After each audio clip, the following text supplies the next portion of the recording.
কি বানাচ্ছো মামা? আজকে বানাচ্ছি নিরামিষ মটর পনির।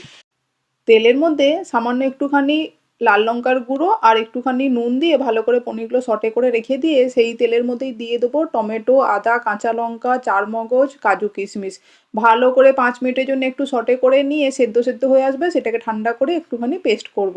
এবার একটু বাটার আর সাদা তেল দিয়ে গোটা গরম মশলা ফোড়নে দিলাম, আর তার মধ্যে দিয়ে দিলাম একটুখানি লাল লঙ্কার গুঁড়ো আর একটু কালারের জন্যে।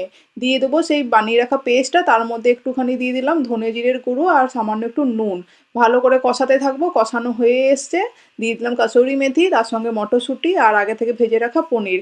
ভালো করে একটুখানি নাড়িয়ে নিয়ে দিয়ে দিলাম 1 কাপ উষ্ণ গরম দুধ।